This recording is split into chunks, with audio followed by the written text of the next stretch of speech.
तो पश्चिम बंगाल से आ रही ये तस्वीरें आपको सोचने पर अब तक मजबूर कर चुकी होंगी। पश्चिम बंगाल के अंदर कई ऐसे लोग हैं जो लगातार अपना घर तक छोड़ने को मजबूर हैं, लेकिन वक्फ संशोधन बिल और इस बिल के विरोध में जो लगातार आवाजें उठ रही हैं, उन आवाजों से लोग परेशान हैं। क्योंकि ओवैसी ने भी एक जनसभा की और इस जनसभा में भी असदुद्दीन ओवैसी इस संशोधन बिल के नाम पर बस लोगों को भड़काते हुए नजर आए। तो सवाल ये कि संशोधन बिल के खिलाफ ये भड़काऊ बयानबाजी आखिर बंद कब होगी? रिपोर्ट आपको दिखाते हैं।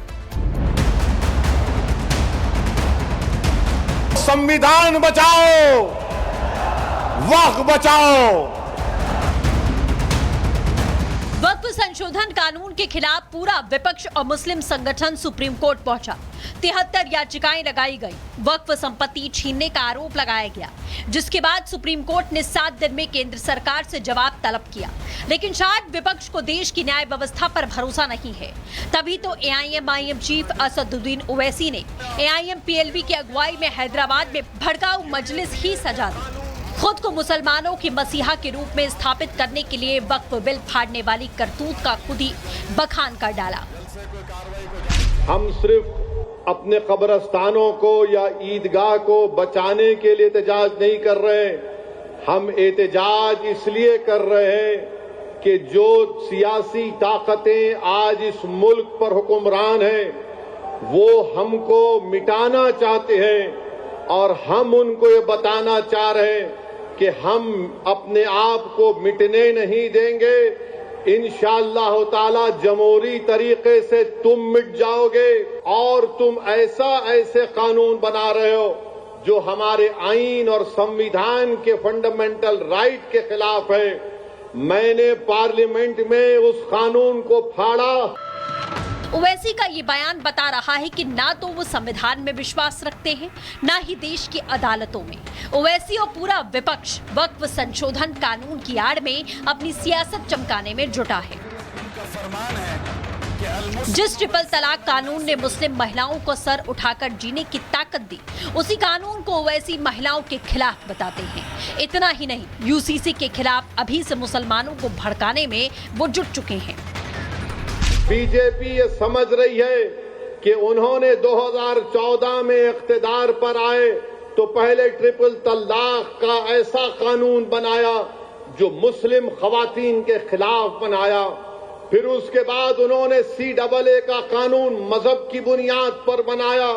11 साल से नरेंद्र मोदी सिर्फ मुसलमानों की मस्जिदों को छीनने की कोशिश कर रहे हैं।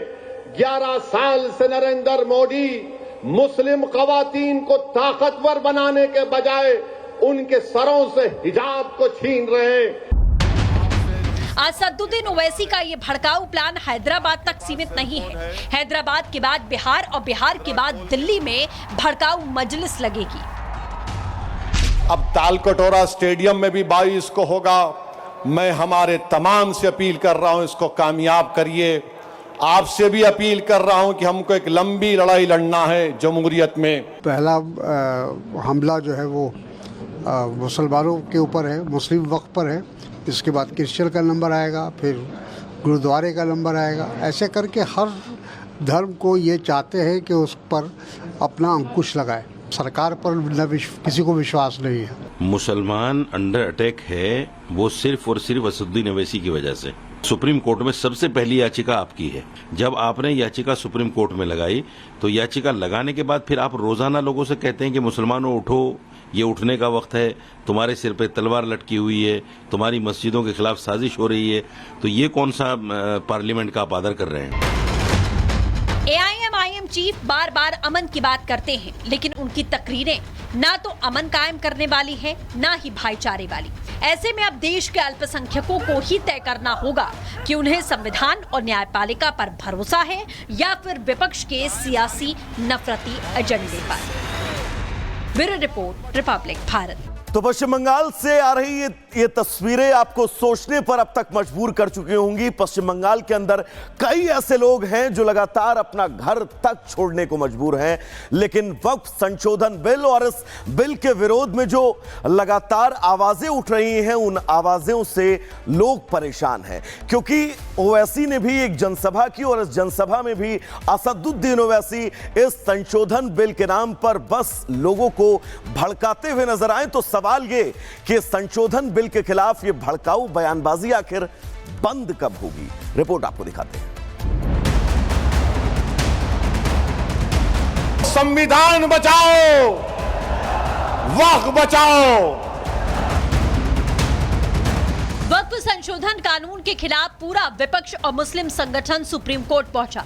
73 याचिकाएं लगाई गई, वक्फ संपत्ति छीनने का आरोप लगाया गया, जिसके बाद सुप्रीम कोर्ट ने 7 दिन में केंद्र सरकार से जवाब तलब किया। लेकिन शायद विपक्ष को देश की न्याय व्यवस्था पर भरोसा नहीं है, तभी तो एआईएम चीफ असदुद्दीन ओवैसी ने एआईएम-पीएलवी की अगुवाई में हैदराबाद में भड़काऊ मजलिस ही सजा दी। खुद को मुसलमानों के मसीहा के रूप में स्थापित करने के लिए वक्फ बिल फाड़ने वाली करतूत का खुद ही बखान कर डाला। हम सिर्फ अपने कब्रिस्तानों को या ईदगाह को बचाने के लिए एहतजाज नहीं कर रहे हैं। हम एहतजाज इसलिए कर रहे हैं कि जो सियासी ताकतें आज इस मुल्क पर हुक्मरान हैं, वो हमको मिटाना चाहते हैं और हम उनको ये बताना चाह रहे हैं कि हम अपने आप को मिटने नहीं देंगे।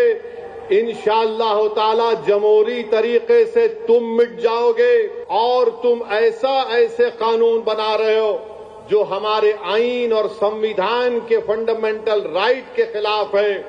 मैंने पार्लियामेंट में उस कानून को फाड़ा। ओवैसी का ये बयान बता रहा है कि ना तो वो संविधान में विश्वास रखते हैं, ना ही देश की अदालतों में। ओवैसी और पूरा विपक्ष वक्फ संशोधन कानून की आड़ में अपनी सियासत चमकाने में जुटा है। जिस ट्रिपल तलाक कानून ने मुस्लिम महिलाओं को सर उठाकर जीने की ताकत दी, उसी कानून को ओवैसी महिलाओं के खिलाफ बताते हैं। इतना ही नहीं, यूसीसी के खिलाफ अभी से मुसलमानों को भड़काने में वो जुट चुके हैं।